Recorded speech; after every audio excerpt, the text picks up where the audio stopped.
All right. Well, welcome everyone to another episode of Conversations on Care, a Facebook talk show. We bring together service providers, our clients, our caregivers to help families better understand and cope with their aging parents with chronic care needs. My name is Julie Collada, and I am the founder and president of Open Arms Solutions, a senior care agency serving the Chicagoland area, specializing in holistic chronic care needs. It's our mission to help you through this journey and to know that your loved one is living their best life possible. And as a reminder, if the folks that are tuning in, if you find these dialogues helpful, please do give us a like and a share so that we can reach more people who can really benefit from this information. If you have questions on topics you'd like to learn more about, please contact us. You can write them in the comments below, or you can certainly call us at our offices. Very excited about our guest today. With me is Tom Whitaker, and Tom is the executive director of The Carrington of Lincolnwood, a truly beautiful senior living community in Lincolnwood, Illinois. And the topic that we felt was the most appropriate for the times of today were adjusting to life after COVID. The description of what we're going to be talking about is, as we continue this journey post-pandemic, it's important to take a look at life and the way we live it differently now. And Tom, as I said, is the executive director. The Carrington is a purpose-built residential senior living community. And so nice to have you here again, Tom. Thank you for having me. I am very biased when I say this, but the Carrington truly is a beautiful community. The thought that went into it, and just I know there's a whole lot more than aesthetics in the community, and we're going to talk about that, and you're going to talk about that, but it's truly a beautiful community when you walk in. There is just, high ceilings, beautifully appointed, multi, rooms, specialty rooms. It's a beautiful community. So tell us a little bit, just to get people a little insight into you. Tell us about you, and how did you start your career in senior living, and ultimately how did you arrive at the Carrington at this point in your career as the executive director? Sure. I became interested in senior living due to a personal experience. My grandmother lived alone for many years after my grandfather passed. She became increasingly isolated, and unfortunately, she was financially taken advantage of by a family friend. Very disheartening experience. But as a family, we felt that her being isolated in the home for many years contributed to that. How I came to be in senior living professionally, I was at Loyola University Chicago in graduate school and did a research project on hospital health foundations that do fundraising, became specifically interested in senior living communities. And I actually started my first role over 10 years ago as a concierge at the front desk. So I've been a concierge, I've been an assistant in the sales office, I've been an accountant, a business office manager, and I came to the Carrington for the business office manager role about 2.5 years ago, and became executive director approximately 1 year ago. Yeah, I've had the pleasure of knowing you over that period of time, and it's been fun to watch you, take on more and more responsibilities. It's a big job. Being an executive director of a senior living community, there's just so much responsibility there. And I really appreciate your story. It was a personal, many of us who have done things outside of senior living end up in senior living because of a personal experience. And, um, you know, I imagine this is true for you. I know it is for me.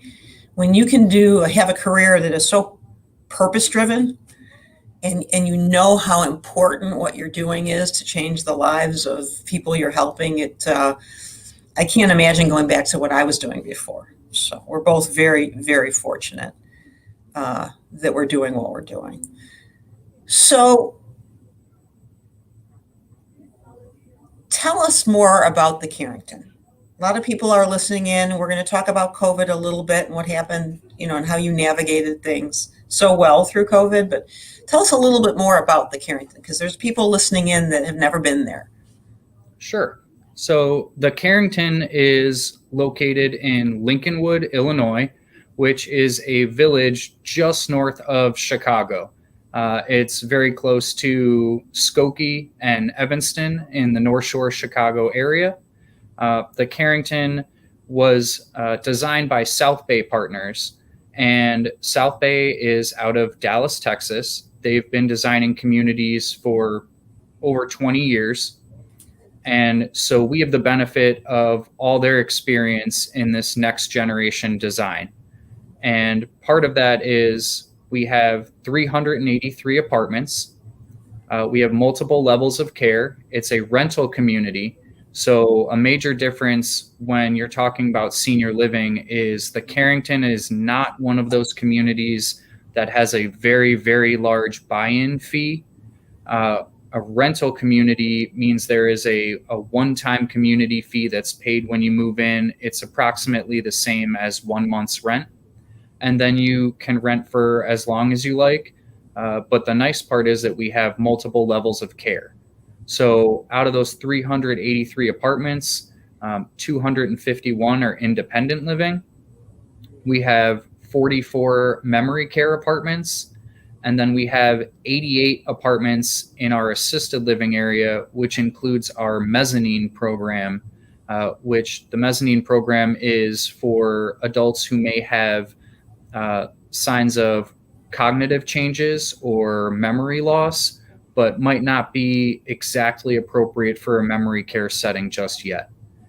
Some of the features that South Bay Partners incorporated into the Carrington that really show that next generation design we have, as you mentioned before, Julie, some really nice 2-story common areas on the first floor with tons of natural light that come in. That's usually what residents and family members say when they walk in. It's so bright in here. It looks so modern. We have extra wide hallways, which just make it easier to stop and chat, socialize, seating areas for residents to take a rest. And we also have over a dozen common area rooms. So a lot of activities can go on at the same time. And even what we'd call unscheduled activities. Maybe it's not on our calendar, but residents get together to play bridge, rummy cube, mahjong, and just chat in one of the areas. So it's really a bright, vibrant community. And it always brings a smile to my face to see residents having a good time. Oh, yeah. Yeah. And whenever I'm in the Carrington, it's fun to see. Because of COVID this past year, I haven't been in the Carrington, but prior to COVID, it was really, it's such a great feeling when you see seniors really engaged in living life and enjoying. And you see a lot of that at the Carrington. And I'm looking forward to coming back in and being able to see that again. You talked about,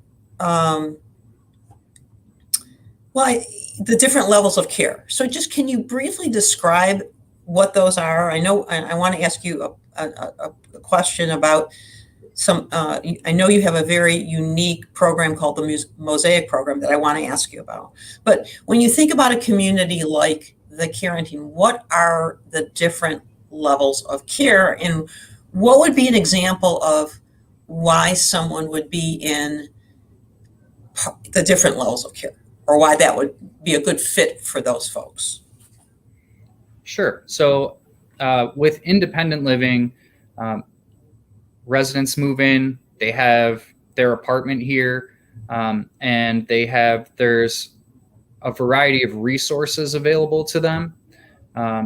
but essentially it's enhanced living. So many of our residents move in for access to care, the security of living in a community that's monitored 24/7, and then our food and beverage program with our dining areas. In terms of what's available to independent living residents, I'll answer that in detail when we talk a little bit further about the Mosaic program. Great. Okay, sure. Our assisted living, we have nursing on staff 24 hours a day. So that's a nurse on staff, at least 24 hours a day. All of our caregivers are certified nursing assistants, which is not always the case in some assisted living communities. And they help our residents in assisted living with activities of daily living. So if an older adult needs help with getting up in the morning, maybe transferring out of the bed, getting dressed, showering, bathing, toileting, medication assistance from our nurses, that's available in our assisted living. With the mezzanine program for residents who may have early signs of memory loss or some cognitive decline, we have our 6 Pillars program, which involves support for where they are currently. We meet them where they're at. We join that journey. We have dedicated life enrichment staff, both in independent living, assisted living, memory care, and mezzanine, that provide exercise activities, engagement, arts, and really just trying to provide the highest quality of life for the residents in the community setting where they can socialize with neighbors. Our memory care area is a secure area for residents who have a dementia diagnosis. And that is, we have a secure interior courtyard. So there's outdoor space, there's programming 7 days a week. And it's a secure area where families can feel that peace of mind that their loved one is being cared for. We have nursing staff 24 hours a day in memory care as well, and they know that they're safe. Wonderful. All right, that's a great explanation, and I'm sure that's helpful for folks listening in. So now, under what makes the Carrington unique from other senior living communities, tell us more about the Mosaic program and how it enhances the lives of residents in the community. Sure. So our Mosaic program at the Carrington is a collaboration with partnerships. It's really the care that's available on site to our independent living residents, and it includes partnerships with organizations like Open Arms. So we very much value that Open Arms can provide our residents with caregivers if they need help in their apartment, escorts if they need to go to medical appointments, if they have something scheduled, maybe they need a doctor's appointment, they're getting over a procedure, and they can have that partnership, that support and care. We also have partnerships with 2 home health organizations, one that can provide outpatient therapy, one that can provide inpatient therapy. And the inpatient means that they utilize our community spaces, including our fitness center. The outpatient means that organization can go and provide services in the resident's apartment. And we also have our medical director from the assisted living area, Dr. Patel, with Hansa Medical Group. They have nurse practitioners who can visit residents in their apartments for appointments 5 days a week. They're here Monday through Friday. Mm-hmm. We have a wellness office in independent living with a community nurse. Our community nurse, Helen, is an RN and a BSN, and she's here Monday to Friday full time to be available for residents. It can be something as simple as providing a sharps container to someone who may be managing their diabetes and helping them with properly dispose of full containers. Mm-hmm. And one of the therapy partners actually has a really neat technology called gait analysis. So we're in the process of partnering with them to use this gait analysis technology, which will perform a fall risk assessment for residents, and they can offer proactive therapy services. That's fantastic. Yeah, That is, really oh my help them gosh. with balance and Yeah. prevent a future fall. So all of this falls under the Mosaic umbrella, and we are always looking for new innovative ways to bring care, including telemedicine, into the community so that residents, if they choose to, can utilize those options right here at home. Yeah, that's wonderful. And the gait analysis is just so it's innovative and it's so important, because as for those of us that are fortunate enough to have careers in senior living, know that falls are one of the biggest dangers for seniors. I mean, it is for the rest of the population, but really for seniors, if we can really work proactively to reduce falls, then that makes people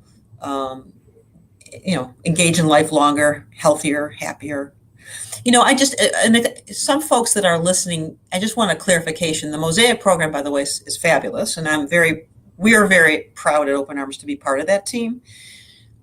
You mentioned therapy, you mentioned home health care, and a lot of people I've learned outside of senior living get really confused between what's the difference between home care and home health care. And I just want to clarify, when you talked about therapy, the fact that you have partners with home health care companies and or therapy companies, and one of the things that, I think when you mention therapies, you're talking about, and correct me if I'm wrong, but physical therapy, occupational therapy, sometimes speech therapy.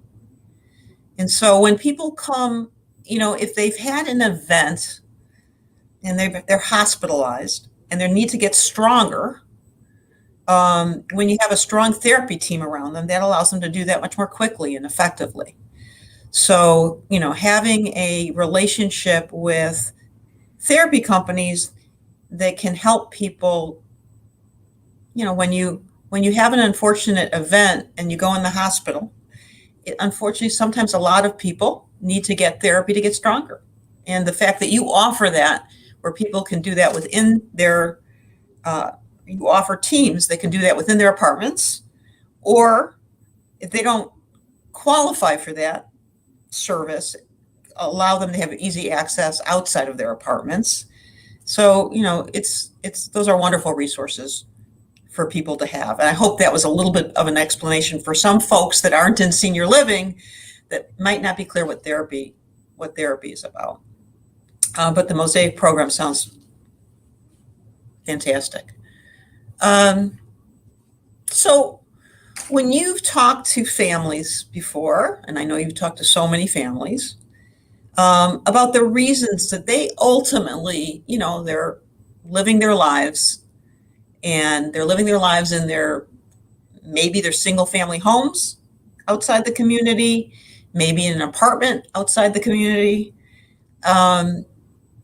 could be living with a family member, all sorts of different scenarios where people are living. What are some of the reasons people choose to, you talked about the community and there's so many wonderful things, but what are some of the reasons that people will choose to move into? What are some of the triggers or some of the things that people are starting to think about that cause them to think about moving into a community like the Carrington? A major one is convenience.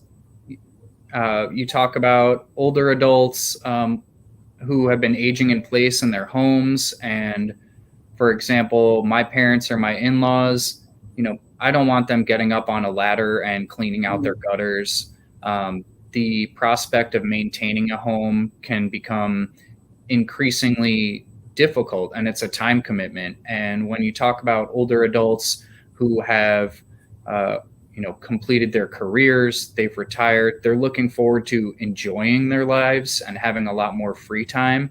And when you move into a community setting, it's, for example, all your utilities are included in your monthly rent. You don't have to worry about writing 6 different checks and did I mail this out and do I have to do online bill pay? So the convenience of the community setting, And what's provided here, internet in your apartment, your cable, you have the amenity areas, the fitness center and the pool. It's many, many things that you used to have to do on an individual basis or go out of your home to participate in, and it all just happens here. And for any of you who are not familiar with a Chicago winter, it is super nice not to have to shovel snow or leave your community to socialize with your friends, have a meal, participate in a Tai Chi class or a book club or even religious services. They all happen right here. Yeah, great, great explanation. So, let's make sure we have time because this time goes so fast. Let's talk about a couple different areas about what a year we've been through with COVID. Indeed. I don't know about you, but it was a blur. Right now, it feels like a bit of a blur. There was a lot happening. We were all in senior living so focused on keeping people safe and well. And I know we worked together quite a bit, partnered together on that topic. At the Carrington, that was, I know, your number one priority, as we talked about so many times. You were coordinating vaccinations and testing, COVID testing and protocols in the community. There were lots of people with Mosaic. There's, a lot of support people coming in and outside the community to support the residents. What were some of the things that you and your team did to keep your community safe and your residents safe during this past challenging years? We're not completely over it yet. We're not out of it, but I don't know about you, but it sure feels like we're going overall, in a really good direction. What were some of the things that you focused on to keep your residents safe, and what things have kind of carried over now as a result of that? So several of the things we did to keep residents safe, we were following Illinois Department of Public Health and CDC guidance. Obviously, to follow that with screening, with temp checks, CDC questionnaires. In I think it was March 17th of 2020, the governor announced that all restaurants were closing. And our restaurants in the community had to follow those rules. And we turned around and said, you know what? We're going to deliver 3 meals a day to our residents in their apartments to make sure they're receiving the nutrition that they need to stay healthy. Some things that we also identified were the importance of socialization. So we were able to, something unique that we did was that IDPH said you cannot have visitors in the licensed areas. We're fortunate that we have some outdoor covered patio spaces. So we would bring the residents down to the first floor, open the doors, make sure them and their visitors had masks on, and space them at least 6 feet apart with the visitor outdoors, the residents still in the community, so they could have that important social interaction. Our memory care is on the first floor, so we encouraged families to come do window visits and check on their loved ones so that they could see them. And we supported our assisted living residents by utilizing, I see a viewer question, did you have to depend more on technology to help engage residents during COVID? The answer is yes. And we did that by assisting our nursing staff, our life enrichment staff, by providing the laptops that we needed or iPads to do Zoom calls, FaceTime to make sure that they could stay in contact with their loved ones. And really, the biggest thing was staff stepping up to provide care in the community. Going back, my predecessor, Jim Biggs, who was the previous executive director and is still the CEO of the management company, he lived here. He was living in the community when this pandemic broke. And a year and a half ago, the public perception was that senior communities were at a higher risk than the outside population. Yeah. And we had nursing staff step up, and probably about 10 of them moved into the community, into unoccupied apartments. We purchased beds. We put TVs in the apartments for them. We made sure they were comfortable with linens and towels and everything. And they moved in and worked double shifts to make sure that we had coverage for the residents in assisted living and memory care, and really stepped up. And we had valuable partnerships with Open Arms, providing us caregivers when we had scheduling needs. And we've submitted a Hero Award application to Argentum based on those staff members moving in and staying for weeks to make sure that our residents were cared for. Thank you for sharing all that, because I think a lot of, first of all, I didn't realize that I knew Jim moved in because I had the pleasure of working with him pretty closely during that period of time, and I know how dedicated he was to stay in the community. I didn't realize so many of the other staff stayed in there. That's really, that's remarkable. That's really remarkable. And so I'm so pleased to give you this platform to talk about that and this topic, because I think you're right, Tom. I think that a lot of senior living communities got a lot of bad press about, the risk to seniors. And I think what people really didn't often see behind the scenes was the level of dedication to folks like yourself and your team to keep people safe and to keep them socialized and things like that. And I'm happy to say I've seen a lot of that in the community, but I don't think it's not often on the headline on the 10 o'clock news, or the, unfortunately too often we hear, or the story that we hear, it's the tough part of the story. So I'm really very happy that we can share this. And obviously I'm a shout out to my team. We had people also working double time to take care of people in places like the Carrington, and thank goodness we had partners like you that helped us do that, and in their homes. So there was, I'm very proud of the group of people that I get to work with, and know what measures we took to keep people safe the best we could during that period of time. So, and I certainly saw you doing that and your team doing that at the Carrington. So that is all very impressive. We're almost out of time, and there's so many more questions we can ask. But I think maybe leaving the conversation on a little bit more of a positive note.